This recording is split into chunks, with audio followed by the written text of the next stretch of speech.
Salut à tous, bienvenue dans cette vidéo dans laquelle on va parler ensemble de Fujifilm X-RAW Studio. Alors, qu'est-ce que c'est? C'est un logiciel de conversion de fichiers RAW, et en fait, qu'est-ce que ça va faire? Ça va utiliser le processeur d'image de l'appareil photo qui va être connecté en USB à votre ordinateur pour sortir en fait des images qui vont être identiques à celles qu'on peut obtenir directement avec le boîtier. Ensemble, on va regarder un petit peu comment avoir une multitude de simulations de films en dehors du boîtier, comment faire, les points forts et les points faibles surtout, et bien de cette manière de faire. Allez, let's go!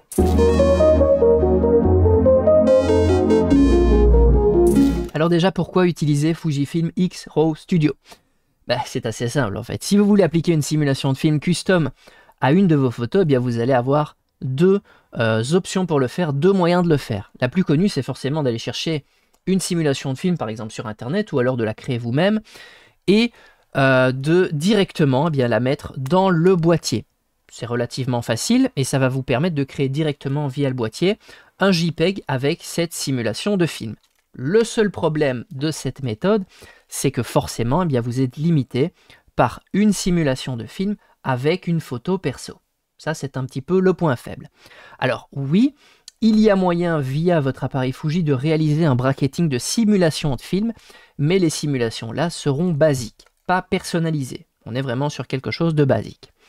Pour contourner ce problème, il faut savoir qu'il va falloir utiliser la deuxième manière et passer par le logiciel que je suis en train de vous montrer maintenant, qui est le Fujifilm X-RAW Studio. Une petite précision, il va falloir forcément shooter en RAW, et aussi quand vous allez connecter votre boîtier à l'ordinateur, il va falloir pour ça aller régler dans les modes de connexion, à la place de USB carte, il faudra aller sélectionner le dernier, USB RAW, convertisseur, backup, restore. Quand vous avez fait ça, eh bien vous pouvez connecter votre boîtier à votre ordinateur, et on va passer maintenant au software. C'est quelque chose de relativement rudimentaire, mais quand on sait un petit peu l'apprivoiser, qu'on a le temps, ça fonctionne quand même pas mal. Alors, on va passer vite en revue les menus. Je vais sélectionner une photo. Ça sera un petit peu plus parlant. Alors, vous allez avoir le dossier de l'image, donc ici, c'est ici au-dessus, dans lequel vous allez pouvoir trouver, aller un petit peu fouiller, aller chercher vos photos. Vous avez en dessous l'histogramme. Relativement basique. En dessous, vous allez avoir toutes les informations sur cette image. Quand est-ce que ça a été pris, la distance focale, ici je suis avec un X106, donc forcément c'est du 23 mm, vous allez avoir la qualité, toutes les informations qui vont être liées à cette photo. Ici forcément on est sur un format RAW, donc il n'y a aucun preset, il n'y a rien du tout, on est en standard, il n'y a pas de simulation, donc ici tout est en basique, si on peut dire. Ce qui va nous intéresser, ça va être la partie à droite, avec ici, comme vous le voyez, on a le caméra profil. Le caméra profil, c'est tout simplement les simulations de films qui sont installées déjà sur votre boîtier. C'est relativement simple. Donc ici, vous voyez, moi j'en ai 6, il y en a encore une sur laquelle je n'ai pas mis, mais ici on retrouve, donc ça c'est le nom, des simulations de films qui vont se retrouver sur mon boîtier. Et au-dessus, on est sur un profil utilisateur, donc là ici en fait ça va être les simulations de films que j'aurais ajoutées moi-même personnellement ici sur Fujifilm X-RAW Studio, mais qui ne vont pas se retrouver sur mon boîtier.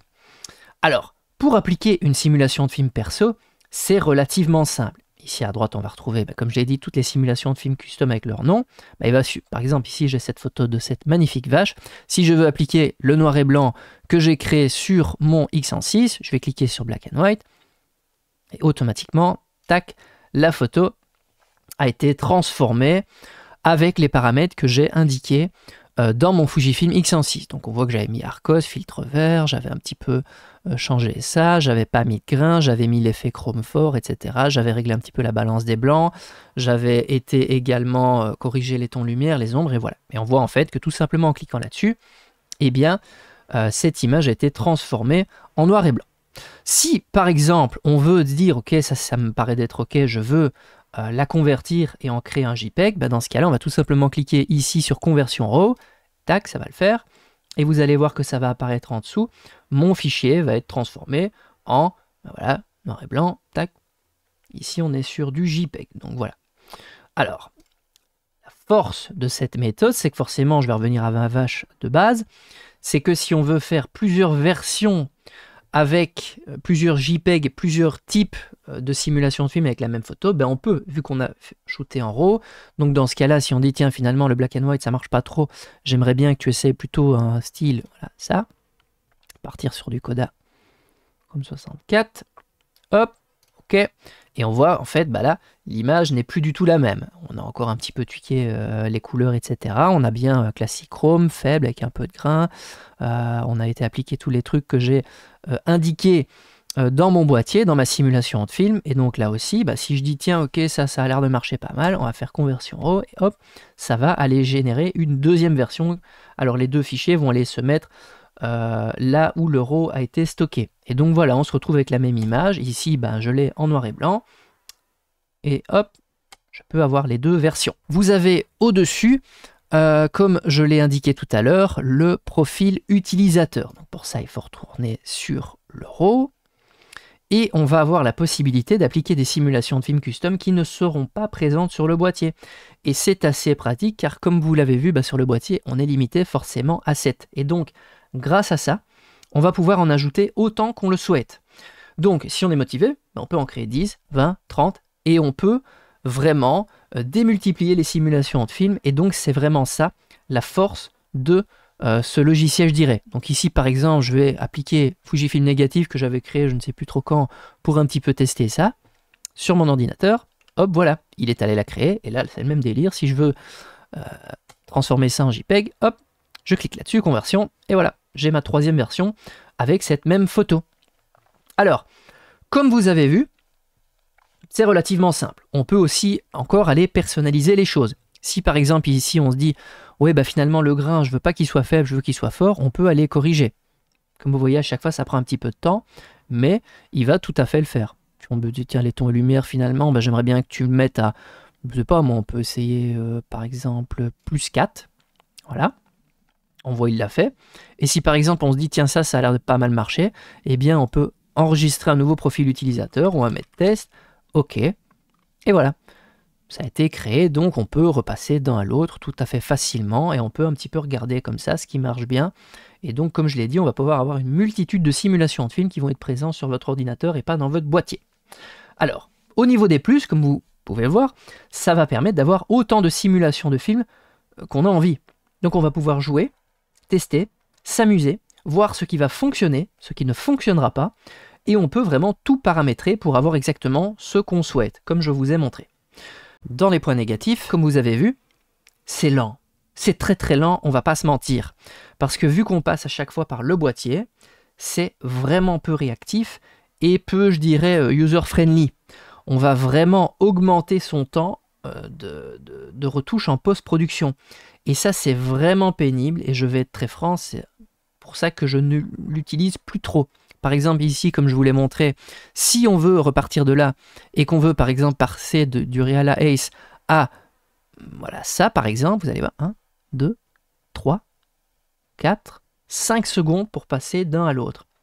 Si on veut maintenant la taille, on veut que le grain soit petit, 1, 2, 3, 4, 5, et vous voyez tout ça, eh bien ça va forcément ralentir votre post-production.